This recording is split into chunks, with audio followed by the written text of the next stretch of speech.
ভাই আঙ্গুর মাফ করি দেন, আমরা কর্ম করি খাইম ভাই, এবারের মতো আঙ্গুর মাফ করি দেন ভাই।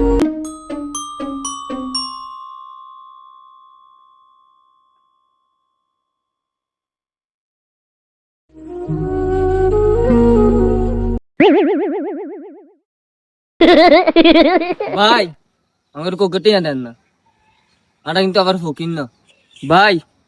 ভাই দিতারি না, কোকটিয়া সাহায্য দেন, 12 টিয়া নাই। তোকে ভাই কোনে রে মনো?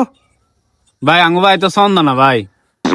ও চন্দনা তোকে বাড়ি ওই যে না হান দিলে শুনতে না কেন? এই তোকে বাড়ি কন দি ছাই চন্দনা কন দি? সবসময় খালি মানুষ মানুষের দামক দিয়ে কথা কন শুনি না, ওলা গরিব মানুষ কোন বিপদ সংসার কেন আইসা তারা না, তারা খাইলে সাহায্য করেন না, এত কথা কইন না। এ তুমি কি সমস্যা চাই কও, অন কটে লাগে তোমার গাড়ি ভাড়া? ভাই হাসড়ে না দিলে হইব। চন্দনা কোন বাড়ি তোমার সাইডটা কওছে? হয় রে বন্ধু, আমি মনে হয় এদেরকে কোথায় মনে দেখছি মনে হয় আমার কাছে।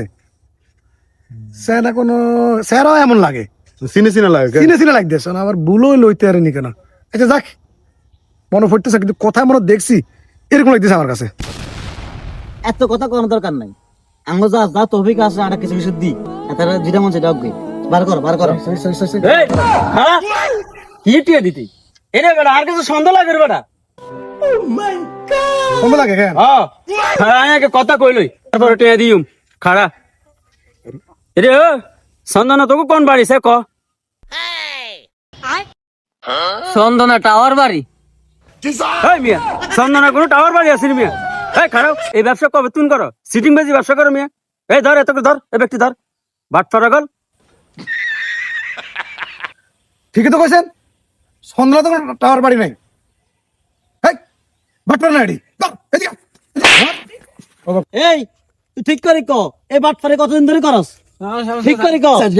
এ তোর মারিছে খারাপ, এ মারিছে তোর খারাপ। সিটিং মিয়া ঠিক করে ক, যে বাটফা কতদিন ধরে করস? সিটাই বাটফা এডি মানুষের লাগে এডি চাই দে, এডি চাই দে কর্ম করি খা।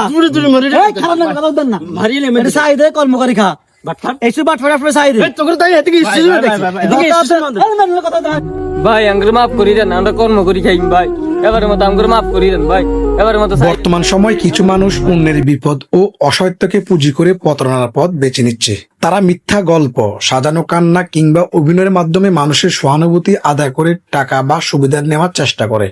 এই ধরনের প্রতারণা শুধু মানুষের অর্থের ক্ষতি করে না, বরং সমাজে বিশ্বাস ও মানবিকতার জায়গাটাও দুর্বল করে দেয়। সবচেয়ে দুঃখজনক বিষয় হলো, এই প্রতারকদের কারণে সত্যিকারের অসহায় ও বিপদে পড়া মানুষও অনেক সময় সাহায্য থেকে বঞ্চিত হয়। মানবতা তখনই সুন্দর যখন তার সচেতনতার সাথে প্রকাশ পায়। তাই প্রতারকদের থেকে সাবধান থাকুন আর প্রকৃত বিপদগ্রস্ত মানুষের পাশে দাঁড়িয়ে মানবতার হাত বাড়িয়ে দিন।